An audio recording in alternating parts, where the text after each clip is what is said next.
I've always known my younger sister, Claire, had a taste for drama and for money that didn't belong to her.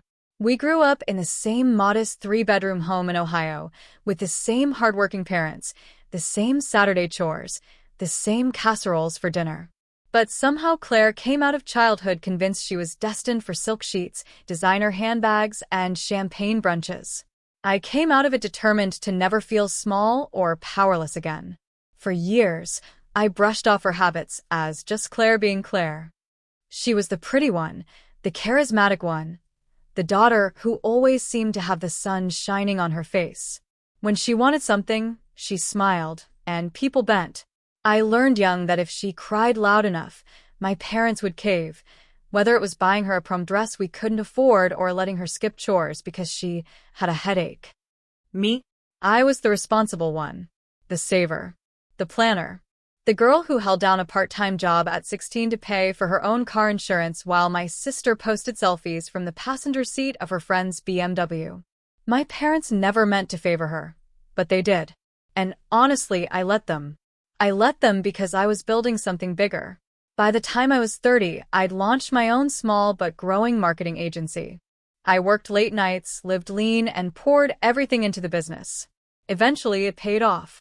We landed solid contracts, hired staff, and finally expanded into a sleek downtown office. My name, my effort on the door. But success brings strange changes. Suddenly, people who once teased you for being boring look at you differently. My parents were proud, sure, but there was always this undertone in their voices when they talked about my work. Like they were happy for me, but they didn't quite understand it. Claire, on the other hand, barely acknowledged my career. She only cared about how much I could spend. It started small. Can I borrow your Amex just for gas? I'll pay you back. Do you mind covering dinner? I'll Venmo you tomorrow. You get all those business write-offs anyway, right? What's a couple hundred? I told myself it wasn't worth the fight. She was my sister. Family. And besides, I had boundaries. My corporate credit line, tied directly to the business, was off limits. I kept that card separate, locked away in my desk. No one touched it but me. Or so I thought. 2 months ago, my parents called me out of the blue, their voices bubbling with excitement. We did it, my mom said. We finally gave Claire the vacation she's always dreamed of. 2 weeks in Paris. Can you believe it? I paused, my phone pressed tight to my ear. You funded that? My dad chuckled. Of course. She needed a break, and we thought, why not? She's been under so much stress lately. Stress. From what? Claire's job at that boutique downtown where she worked 2 days a week for store discounts? I bit my tongue. That's generous of you. Oh, you should see the hotel she picked, Mom gushed. 5 stars. Right on the Champs-Élysées. We couldn't believe the deal she found. She said it was all taken care of, just needed us to back her. I ended the call with a polite smile in my voice, but inside, something twisted. My parents couldn't afford that kind of trip. Not with their mortgage. Not with Dad's medical bills last year. Even if they scraped their savings, they wouldn't throw it all at Claire's dream vacation. I told myself to let it go. That maybe they really had saved. Maybe Claire really had found a deal. I told myself it wasn't my problem. Until the next morning, when I opened my business email. The subject line read, Urgent, unusual activity on corporate account. My stomach dropped. I clicked, scanning the lines once, then twice. Charges from a luxury hotel in Paris. Designer boutiques. A restaurant bill for 1,200 euros. The total, $18,463.27. My blood ran cold. I called the bank immediately, demanding an explanation. That's my corporate line, I said. Only I'm authorized. The woman on the phone was calm, too calm. Ma'am, the charges came from a card with your account number ending in 8297. It was swiped in person, not online. In person? My voice cracked. That card is in my office. Locked away. But I already knew. Somehow, Claire had gotten hold of my information. She'd been clever enough, or desperate enough, to connect her luxury getaway to my lifeline. And my parents? They thought they were paying. That day, I sat in my office with the blinds drawn, the glow of my laptop painting everything in cold light. I stared at the list of transactions until the numbers blurred. The betrayal wasn't just the money. It was the audacity, the entitlement, the fact that she'd looked at everything I'd built, everything I'd sacrificed for, and decided it was hers to spend. And my parents, oh, my parents, they didn't know. They thought they were heroes, giving their younger daughter the trip of her dreams. They had no idea their golden child was leeching off the daughter they barely understood. For hours, I debated what to do. Cancel the card? Report fraud? March into my parents' house and throw the receipts on the table? But a darker thought crept in. Claire had always believed she was untouchable. That mom and dad would protect her no matter what. That I was too responsible to ever explode. What if, just once, I didn't play that part? That night, I drove to my parents' house. The lights were on, the faint glow of the TV flickering through the curtains. I sat in the car for a long time, my fingers gripping the steering wheel, rehearsing the words I'd use. When I finally stepped inside, Mom hugged me, Dad smiled, and Claire, freshly tanned, wrapped in a silk scarf, scrolling on her phone, barely glanced up. "Look who it is," Mom said brightly. "We were just talking about the photos Claire sent. Doesn't she look beautiful in Paris?" I forced a smile. "She sure does." Claire smirked, not even pretending. What can I say? Paris loves me. And right then I knew. She thought she'd gotten away with it. I didn't say anything that night. Not to my parents, not to her. I sat at the kitchen table, sipping tea, listening to her brag about rooftop dinners and luxury shopping. Every word tightened the knot in my chest. But inside I was planning. If she wanted to play with my business, my future, my life, then she was about to learn that I wasn't the boring, safe older sister anymore. She was about to learn what it meant to cross me. I didn't sleep much after that night at my parents' house. I lay in bed, staring at the ceiling, my phone glowing on the nightstand beside me. Every so often, I scrolled back through the list of transactions on my corporate account, the string of hotel charges, boutique splurges, expensive dinners. Each line felt like a punch in the gut. The audacity still amazed me. It wasn't just that Claire had stolen. It was that she sat across from me at the kitchen table, bragging about the rooftop cocktails she'd enjoyed at the Ritz, knowing full well whose pocket she'd pulled it from. And my parents, sweet, gullible, blind as bats parents, looked at her like she was some starlet fresh from a magazine cover. Meanwhile, I sat there quietly, tea cooling in my hands, trying not to scream. By dawn, one thing was clear. I needed to know how she did it. The next morning, I went into the office early. My staff wasn't in yet, so the place was silent except for the faint hum of the HVAC system. I unlocked my private cabinet where the corporate credit cards were stored. My card was still there, right where it always had been. That confused me. If the card was here, then how had she used it in Paris? I called the bank again. The representative on the line was polite, but firm. "Ma'am, the card used was a legitimate one, swiped with a chip in person. Not cloned. Not virtual. It had to be one of your issued cards." I felt sick. Issued cards. Yes, this account allows for multiple cards under the same line. Authorized users can be added at the discretion of the account holder. Would you like me to list the users? My grip on the phone tightened. "Yes. Now." There was a pause as she typed. "The primary user is you. There is one additional authorized user, Claire Reynolds."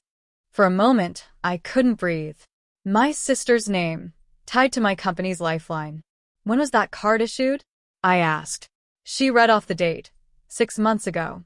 My heart pounded in my ears. 6 months. Right around the time Claire had casually offered to help me with some bookkeeping one weekend. She'd come by the office, feigned interest in my work, and kept me distracted while I showed her how billing worked. I thought she was bored. She must have been watching closely, memorizing details, maybe even swiping some of my files. "You'll want to remove her as a user immediately," the rep said gently, as though this kind of family betrayal was just another Tuesday in her world. "Yes," I snapped. "Cancel her card. Effective immediately." I hung up, staring at the phone. My hands were trembling, but my anger had never felt so sharp. That evening, I drove back to my parents' house. I didn't bother calling ahead. I walked right into the living room where Claire was lounging on the couch, scrolling on her phone again, sipping a glass of wine like she was royalty. She looked up lazily. Well, if it isn't the business queen. Back so soon?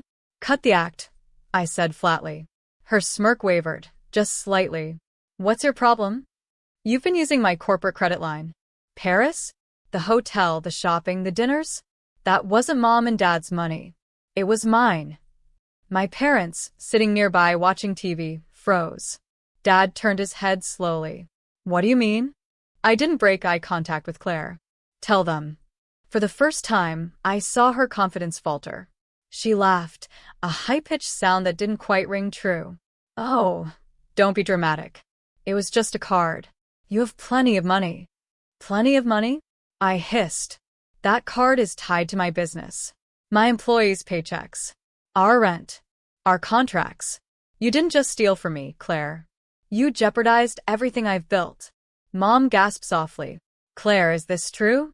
Claire rolled her eyes, tossing her hair over her shoulder. I deserved it. Do you know how hard it is being me? You've always had everything, the degrees, the business, the success. I just wanted one nice thing. And Mom and Dad said they'd cover it. They thought they were covering it. I snapped. They didn't know you were funneling it through me. Dad stood up, his face red with anger.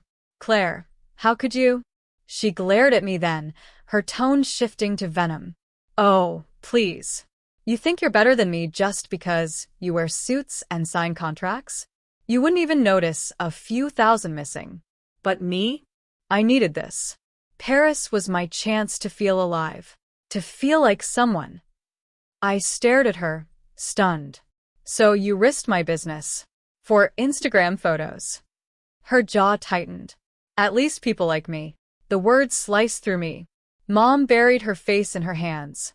Dad shook his head, muttering something about how he'd raised two very different daughters. I turned to leave, but I stopped at the door. Your card's been canceled, Claire. No more free rides. And you better pray none of those charges come back to haunt me, because if they do, you'll regret it.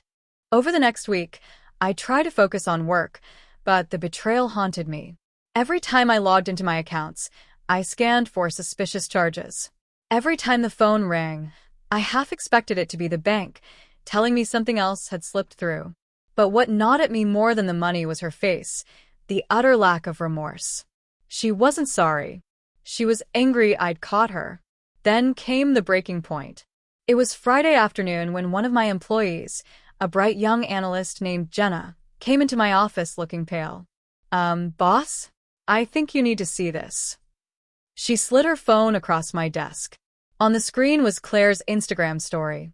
There she was, smiling in oversized sunglasses, holding up a glass of champagne by a rooftop pool. The caption read, "Living large, thanks to family funding gemstone bottle with popping cork." Family funding.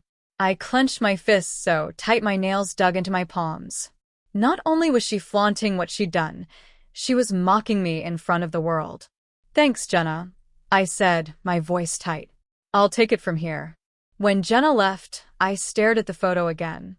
Claire was so smug, so sure she was untouchable. My parents might have let her slide. The world might have believed her little fairy tales.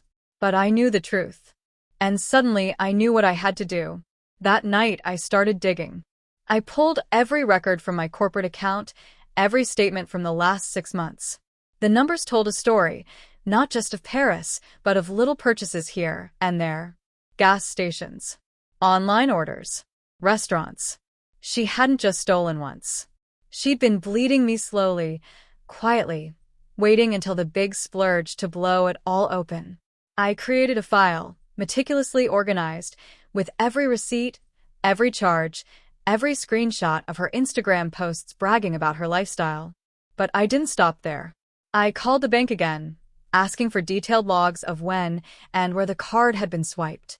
The representative hesitated, citing privacy, but I explained it was fraud by a family member. After some back and forth, she agreed to send me the logs. When I opened them, I felt my chest tighten. Claire hadn't just used the card in Paris. She'd used it months earlier at a luxury spa in Miami, at an electronics store in Chicago, at a high-end clothing boutique just 30 minutes from my office. This wasn't a one-time slip. This was a pattern. By the time the clock struck midnight, I had a folder thicker than a college thesis. A case that no one, not even my parents, could ignore. And in that moment, my anger hardened into resolve. Claire thought she was safe because she had always been protected. Because our parents always cleaned up her messes. Because she thought I was too responsible, too restrained, to fight back. But this time, she wasn't just messing with family. She was messing with my future, my employees, my life. And I was going to make sure she paid for it. The weekend after I finished compiling the file, I sat in my office staring at the thick folder sitting on my desk. Inside it was everything. Bank records, transaction logs, screenshots, receipts, even her social media posts. Proof so solid it could crush Claire's smug grin in seconds. But evidence, I realized, wasn't enough. Not this time. My parents had spent a lifetime cushioning Claire's falls, making excuses for her, looking at me like I was too harsh whenever I dared call her out. If I dropped this file in their laps, they'd probably try to spin it. She's just going through a hard time. You don't understand her. Don't ruin your sister's life over money. No. If this was going to stick, I needed a plan. I needed to expose her in a way they couldn't sweep under the rug. Monday morning, I called the bank again and set up a fraud investigation request. The representative assured me they would look into the unauthorized use of the account and might contact the additional user, Claire, for verification. Good. Let her sweat. But I didn't stop there. I reached out to a lawyer, one of my firm's corporate contacts, and asked him to review the file. His response was swift and brutal. You could press charges tomorrow. This is corporate fraud. She's looking at prison time if you want to take it there. The words felt heavy, almost too heavy. Prison? For my sister? I told him I wasn't sure, not yet. But just knowing the option was there gave me power. For once, I wasn't the one walking on eggshells. Claire was. That night, I drove to my parents' house again. The moment I walked in, I could tell Claire was already there. Her designer bag was tossed carelessly by the door, her laugh floated in from the kitchen, and the smell of expensive takeout filled the air. Sure enough, she was perched at the counter with Mom, eating sushi from glossy black boxes. Dad sat in his recliner, smiling at her as though she'd brought sunshine into their dull evening. Look who's here, Claire said when she saw me, her voice dripping with false sweetness. Didn't expect you. I bet you didn't, I muttered. Mom frowned. Sweetheart, what's wrong? I took a deep breath. I need to talk to all of you. Claire rolled her eyes. Oh, here we go. Business, lecture time. I pulled the folder from my bag and set it on the table with a heavy thud. The sound made everyone jump. What's that? Dad asked. Proof, I said. Proof that Claire has been stealing from me. Not just in Paris. For months. Thousands of dollars from my corporate account. Mom's eyes widened. What? Claire's fork froze halfway to her mouth. For the first time, her composure cracked. I flipped the folder open, pulling out page after page. Here's the hotel in Paris, the boutique charges, the rooftop dinners. And here, Miami, Chicago, even local purchases. All tied to the card issued in her name. My corporate credit line. She used it to fund her little luxury lifestyle while pretending you were paying. Dad's face went red as he looked at the pages. Mom pressed a hand to her mouth, her eyes darting between me and Claire. Finally, Claire laughed, a short, brittle sound. You went through all this trouble? For what? To humiliate me. To hold you accountable, I shot back. Mom shook her head. Claire, please tell me this isn't true. It's exaggerated, Claire said quickly, her tone defensive. She's making it sound worse than it is. I just borrowed the card. You stole, I snapped. Over $18,000. Dad slammed his hand on the table. 18,000? Claire, do you have any idea? Dad, she cut in, her voice shrill. She's making a fortune. She can afford it. Why should she get to hoard everything while I have nothing? That stopped me cold. Nothing? She had parents who bent over backward for her. She had charm, looks, opportunities. She had taken and taken and taken. And yet she dared to claim she had nothing. This isn't about money, Claire, I said, my voice shaking with fury. This is about betrayal. About you thinking you're entitled to everything I've worked for. Mom was crying now. Dad was pacing. Claire crossed her arms and looked away, like a child caught with her hand in the cookie jar, but still convinced she deserved the cookies. You always thought you were better than me, she muttered. Always flaunting your degrees and your office and your fancy clients. I just wanted a taste. One trip. One break. You bled me for months, I said. This wasn't one trip. This was theft. Repeated, calculated theft. And guess what? The bank is investigating. So you can either pay it back and face our family, or you can face the law. Her face drained of color at that last word. The law. Yes, I said firmly. Fraud. Prison. That's what's on the table. The room fell silent. Dad finally sank back into his chair, his expression grim. I can't believe this, he muttered. My own daughter. Mom tried to reach for Claire's hand, but Claire pulled away, glaring at me instead. You wouldn't dare, she hissed. I met her glare head-on. Try me. Later that night, after the shouting died down, I drove home with the folder back in my bag. My parents were shattered, torn between disbelief and disappointment. Claire stormed out halfway through, muttering about how we'd all regret treating her this way. But I knew this was just the beginning. She wasn't going to admit guilt. Not without a fight. So, I prepared myself for one. The following week, things escalated quickly. Claire blew up my phone with texts, half apologies mixed with threats. You're ruining our family. You'll regret this when Mom gets sick from the stress. You think you're so perfect. Wait until I tell people what you're really like. At work, Jenna pulled me aside again. You should see this. She showed me Claire's latest Instagram posts, vague quotes about toxic sisters, captions like some people can't stand to see you shine. The comments were flooded with sympathy from her friends, who knew nothing about the truth. It enraged me, but I forced myself to stay calm. Public battles were messy. I needed precision. So I reached back out to the lawyer. Proceed, I told him. Within days, Claire received a formal notice from the bank about the fraud investigation. My lawyer sent her a letter too, outlining the damages and consequences. It wasn't jail yet, but it was the first step toward accountability. Predictably, she called me screaming. You psycho! You're really going to drag me through the courts? Over money? Over betrayal, I corrected. Over risking my business. Over thinking you could get away with it forever. Her voice broke, shrill and panicked. Mom and Dad will never forgive you. I closed my eyes, steadying myself. Maybe not, but they'll finally see you for who you are. And for once, I didn't hang up crying. I hung up steady. Still, I knew this wasn't over. Claire wasn't the type to go down quietly. And I was ready, because she'd stolen my money. But I was about to steal her mask. I used to think betrayal felt like a knife in the back. Sudden. Sharp. Final. But betrayal from family, from a sister, is more like poison.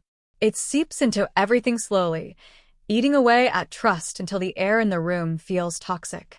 That was the atmosphere in my parents' house after I confronted Claire. For days, Mom called me with a trembling voice, begging me to find a way to settle this quietly.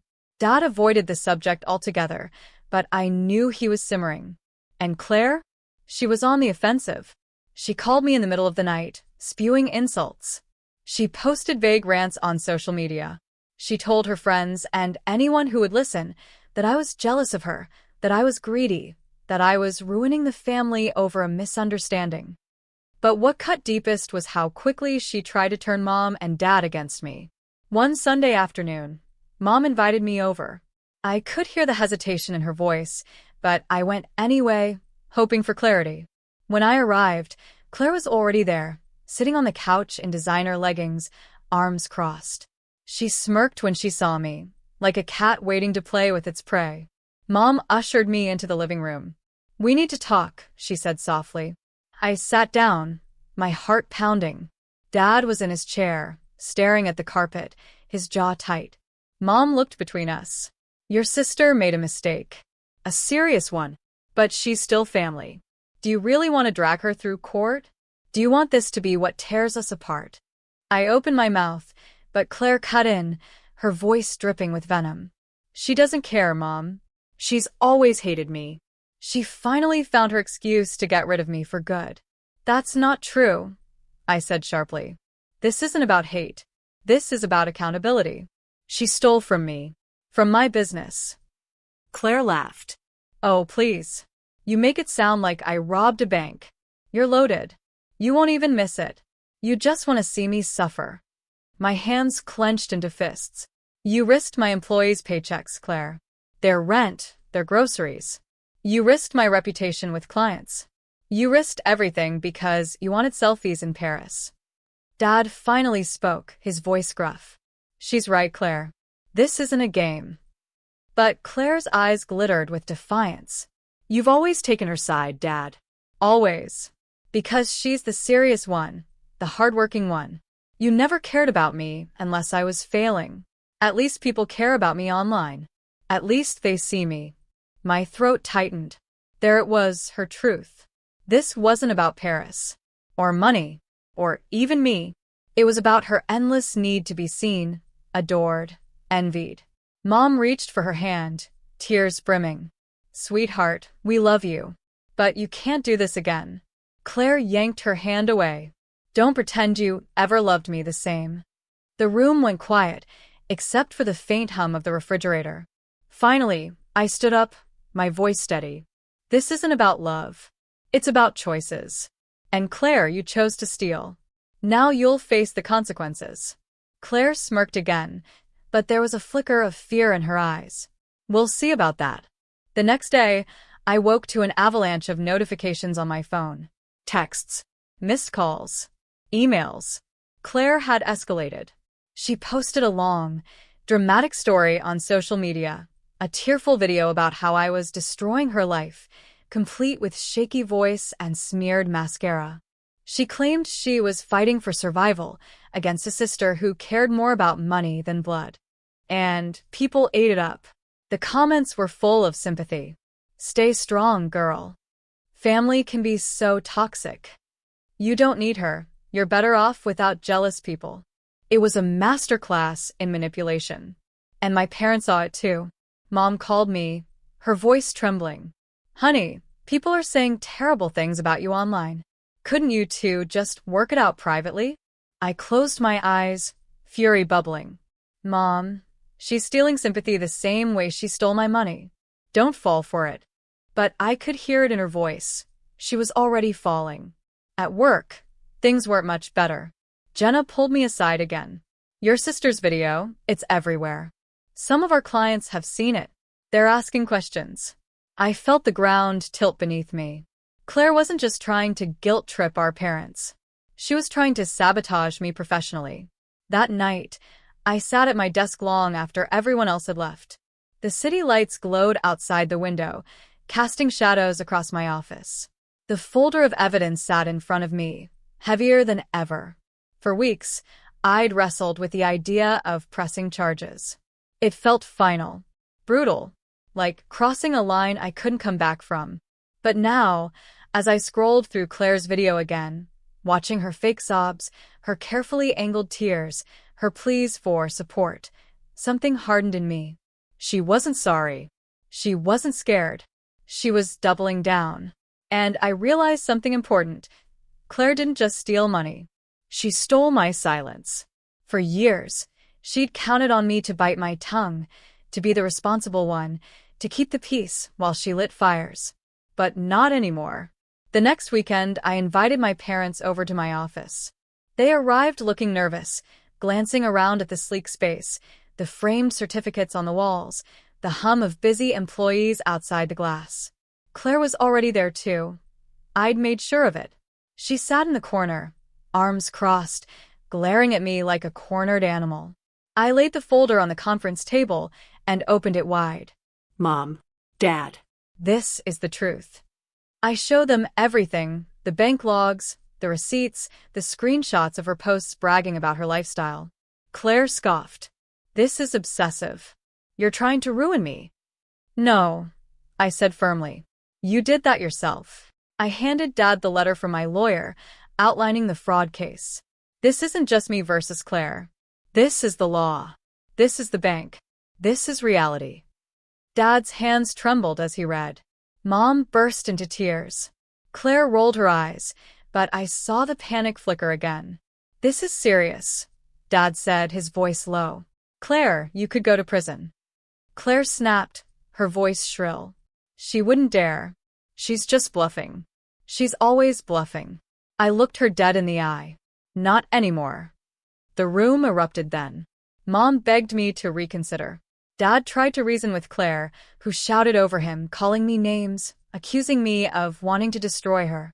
But through the chaos, I stayed calm, cold, focused. Because for the first time in my life, I wasn't playing Claire's game. She thrived on drama, manipulation, crocodile tears. But I had facts, evidence, leverage, and I was going to use it. When it was over, my parents left in stunned silence. Claire stormed out, slamming the door so hard the glass rattled. I sat alone in the conference room, my hands pressed flat against the cool surface of the table. My heart was pounding, but underneath the adrenaline was something else, resolve. This wasn't about revenge anymore. This was about justice. About finally forcing Claire to face reality. And if that meant dragging her kicking and screaming into the light, so be it.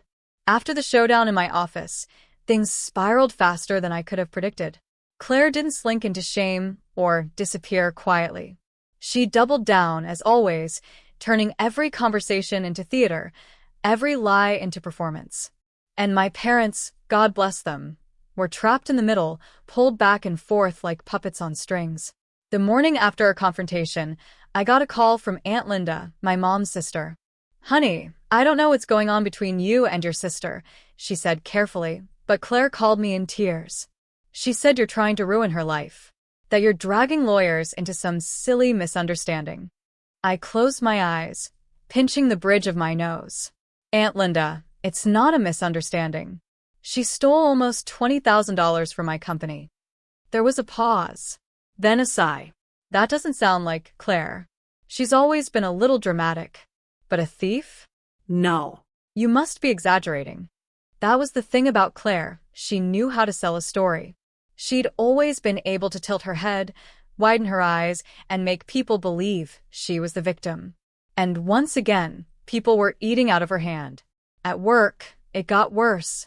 One of my clients forwarded me a screenshot of Claire's latest post.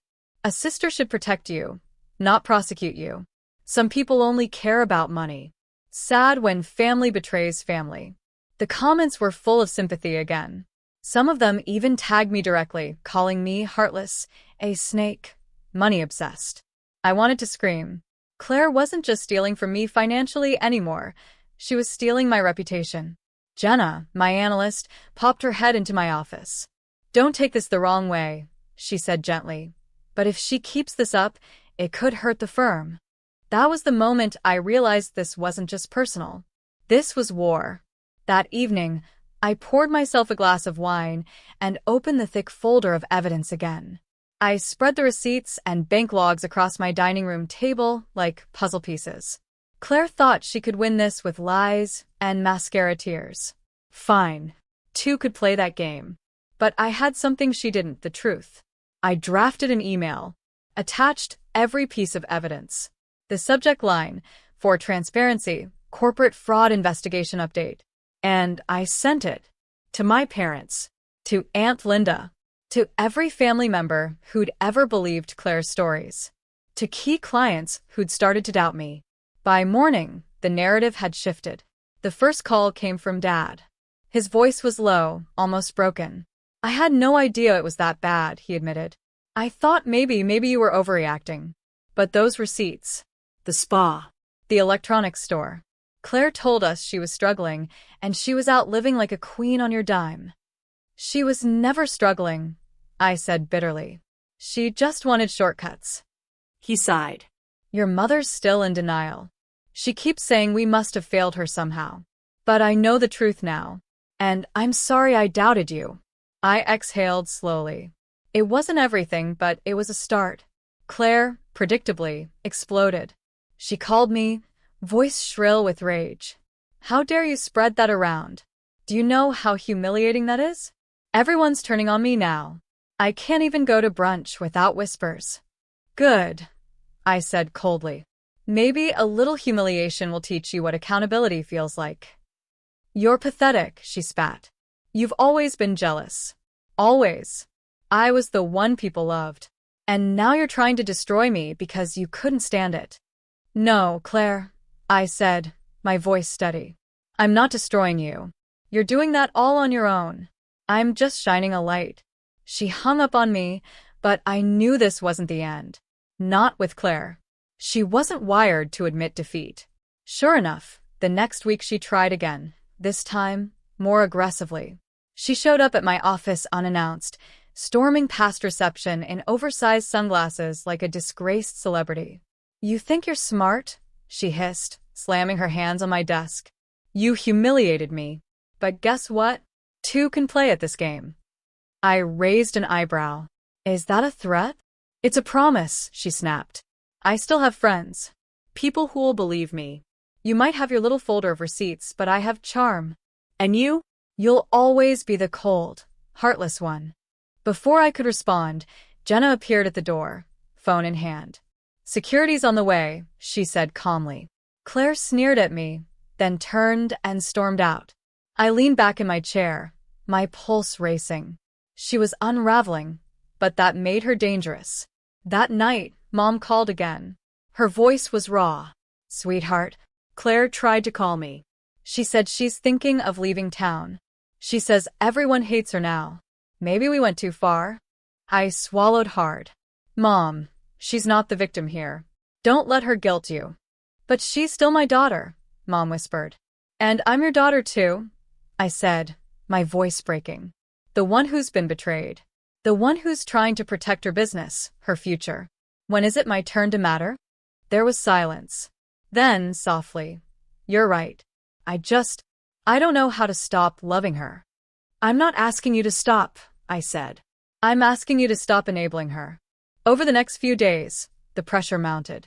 Claire's posts grew more erratic. One moment she was playing the victim, the next she was lashing out, calling me names, claiming I hacked her bank account to frame her. But the more noise she made, the more the truth stood out. My evidence was undeniable. My lawyer confirmed the bank was moving forward with their fraud case. And then came the moment I'd been waiting for. It was a Thursday morning when Claire slipped up. She posted a photo of herself at a luxury boutique downtown, holding shopping bags, captioned, "Retail therapy heals all wounds nail polish." The timestamp on the receipt I pulled later matched perfectly with the time of her post. And guess what card she'd used?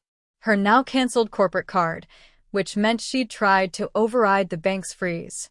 That was it. The nail in her coffin. I forwarded it straight to my lawyer. Push it through, I wrote. Within 48 hours, Claire received an official notice. Charges were being filed. The phone calls started immediately. Mom sobbing. Dad furious.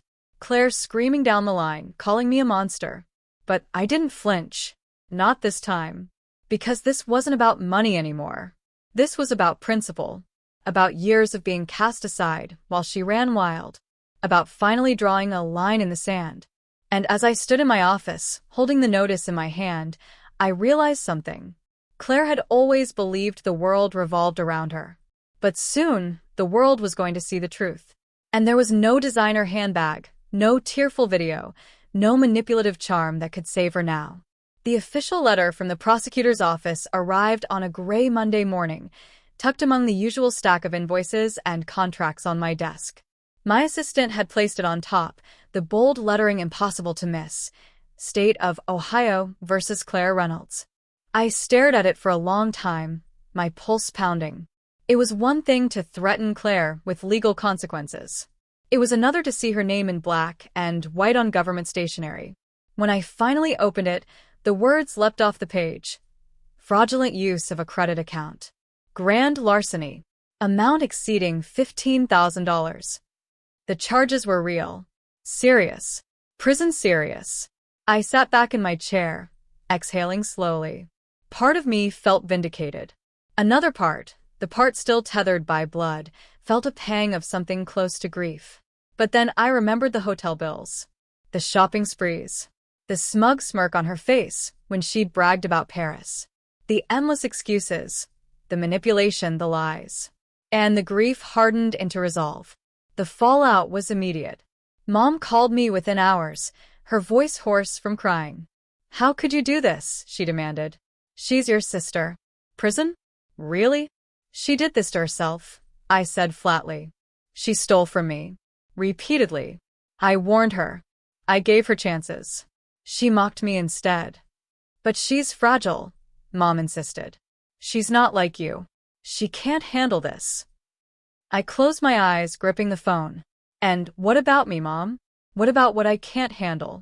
Watching my business crumble because my sister thought she deserved to live like a celebrity? You never seemed to ask about that." There was silence on the other end. Then, softly, I just don't want to lose both my daughters." My chest tightened, but my voice stayed firm. "You won't. But if you keep defending her, you'll lose me." I hung up before she could answer. Dad called later that evening. His voice was quieter, steadier. "She messed up bad," he admitted. "I can't defend it. But this family is cracking in two, and I don't know how to fix it." "You don't fix it," I said. "She has to. She has to face the consequences." There was a pause. "And if she doesn't?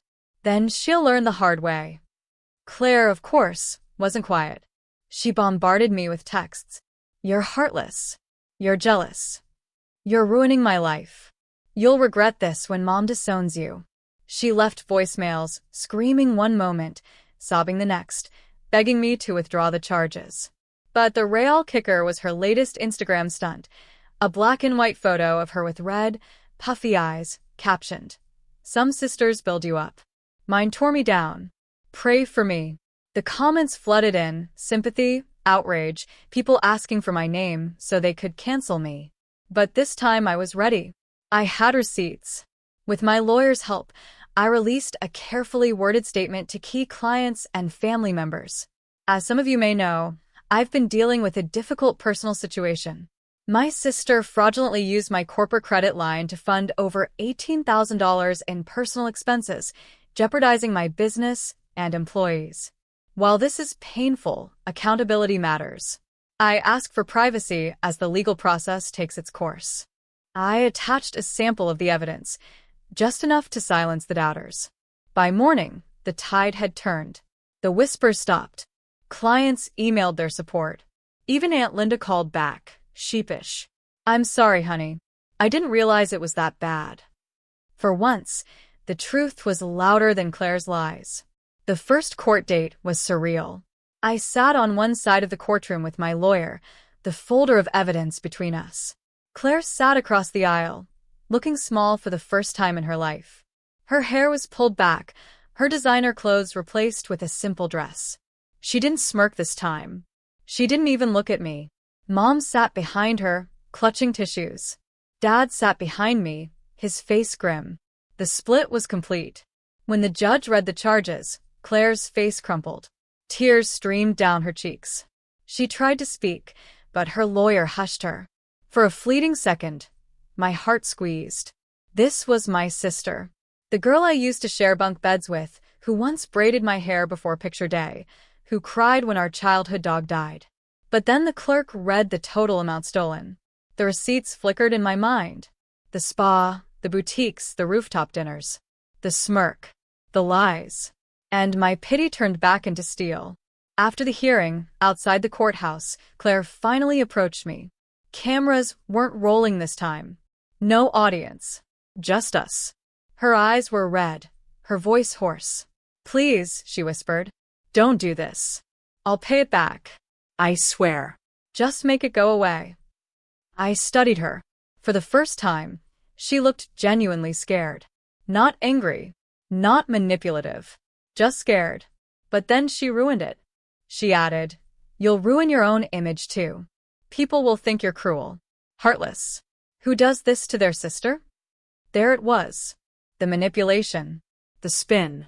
Even at rock bottom, she couldn't take responsibility. I leaned in, my voice low but firm. I'd rather be cruel than your doormat for the rest of my life. Her face hardened. You'll regret this, she hissed. I walked away. That night, I sat in my office staring at the city skyline. My phone buzzed with messages, some supportive, some accusatory. But beneath all the noise, I felt something I hadn't felt in months. Control. Claire had stolen my money. She'd tried to steal my reputation. But she couldn't steal this moment, me standing tall, holding her accountable, refusing to bend. And I wasn't finished. Because if she thought court was the end, she was wrong. This was only the beginning of her unraveling. The weeks between the first hearing and the sentencing crawled by like slow poison. My phone buzzed constantly. Lawyers, reporters sniffing around, family members whispering their opinions. I tried to keep my head down at work, focusing on clients and campaigns, but the shadow of Claire's choices lingered over everything. Still, I kept reminding myself, this wasn't my shame. It was hers. When sentencing day finally arrived, the courthouse felt colder than before. The marble floors echoed with every step, the air thick with tension. I walked in with my lawyer, head held high, while Claire shuffled in behind her attorney, pale and thin, the fire drained out of her. Mom was already seated behind her, tissues clutched in her hands. Dad sat behind me again, his face lined, as though the weight of both daughters had aged him in months instead of years. The judge read through the charges once more: fraud, grand larceny, unauthorized use of a corporate account. The words rang heavy, final. Claire's lawyer pled for leniency. She's young. She's remorseful. She made poor choices under stress. She doesn't deserve prison. Remorseful? I nearly laughed out loud. If Claire had been remorseful, she wouldn't have smeared me online. She wouldn't have mocked me at the kitchen table. She wouldn't have called me heartless while she clutched designer bags. When it was my turn to speak, I rose slowly, my folder in hand. Your Honor, I began, my voice steady. This isn't just about money. This is about trust. About betrayal. My sister didn't make a mistake once. She made a choice, over and over, to take what wasn't hers. She risked my business, my employees, my livelihood. And when confronted, she didn't apologize. She attacked me. She humiliated me publicly. She acted like she was entitled to everything I built. If there's no accountability for that, what message does it send? The courtroom was silent when I finished. Claire glared at me, but her eyes glistened. For once, she had no words. The judge deliberated briefly, then delivered the verdict: 12 months in a minimum security facility, restitution for the full amount stolen, and mandatory financial counseling. It wasn't the maximum, but it was real. Prison. Accountability. A record she couldn't charm her way out of. As the bailiff moved to escort her, Claire turned to me, her face twisted with rage and fear. You've ruined me, she spat. I met her gaze calmly. No, Claire. You ruined yourself. The weeks that followed were a strange mix of peace and fallout. Mom barely spoke to me. When she did, her words were brittle, cracked with blame. She's my baby, she whispered once on the phone. Do you know what prison will do to her? She did it to herself, I replied. Stop acting like she's the victim. Dad, on the other hand, started coming around more often. He'd bring coffee to my office, sit quietly in the corner while I worked, sometimes saying nothing at all. One afternoon, he finally admitted, I should have been harder on her when she was young. Maybe she wouldn't have turned out this way. You can't change the past, I told him. But you can stop excusing her in the present. He nodded, eyes tired. I'm proud of you, even if it hurts to say it right now. It meant more than I expected. Claire's social media went dark. No more selfies. No more rants. No more crocodile tears for an audience. For the first time, the spotlight she craved was gone. And, quietly, people started reaching out to me. Cousins who had once believed her stories called to apologize. Clients who had seen the drama online expressed admiration that I'd stood firm. Even Jenna told me one morning, "I've never seen anyone handle something like this with so much grace. You set an example." That meant more to me than Claire would ever understand. The restitution came slowly, but it came. Piece by piece, dollar by dollar, Claire's luxuries were dismantled. The spa days, the handbags, the electronics gone. Auctioned off to pay me back. I'll never forget the day I saw her beloved designer purse listed online under seized assets. A cruel part of me smiled. Not because I wanted her to suffer, but because it felt like balance. Like the universe was finally evening the scales. Mom still couldn't accept it. She visited Claire every week in the facility, clutching her hand through the glass, whispering hope into her ears. And every week, she called me afterward, her voice brittle with disapproval. "You didn't have to take it this far," she'd say. But I always answered the same way. Yes, I did. Because it wasn't just about Claire. It was about me. About finally stepping out of the role I'd been forced into all my life. The responsible sister, the fixer, the one who swallowed her anger while Claire danced through life unchecked. For once, I wasn't the silent one. 3 months into Claire's sentence, I received a letter. Not from her, from one of her fellow inmates' families. "Thank you," it read simply. My brother worked for a company where his partner stole from him. He never pressed charges. He wished he had. Watching you stand up for yourself gave me courage to fight back for him. I held that letter for a long time, tears stinging my eyes. Because that was the real revenge. Not just seeing Claire face consequences, but knowing I'd set an example. That silence wasn't strength. That standing up for yourself wasn't cruelty. When Claire was released, she looked smaller. Dimmer. Like the sparkle she'd always clung to had dulled. She didn't speak to me at the family dinner Dad arranged, and I didn't speak to her. But when she walked past me to leave, she paused. For the briefest second, our eyes met. There was no apology. No reconciliation. Just a flicker of something. Maybe shame, maybe resentment, maybe both. And that was enough. Because I no longer needed her apology to move on. Now, months later, my business is thriving again. My name is clear. My reputation stronger than before. Clients trust me more, not less. My staff sees me not just as a leader, but as someone who won't bend under pressure. And my parents? They're still divided. Mom clings to Claire. Dad supports me quietly. Maybe that fracture will never fully heal. Maybe that's the price of truth. But I can live with that. Because here's what I know now. Family doesn't give you the right to steal, to betray, to burn down someone else's life. Family doesn't mean silence. And sisters? Sisters don't drain you dry and expect you to smile while they sip champagne in Paris. Sisters protect each other, lift each other, hold each other accountable. Claire wasn't a sister to me. Not really. So I stopped being her safety net. And in doing so, I finally set myself free.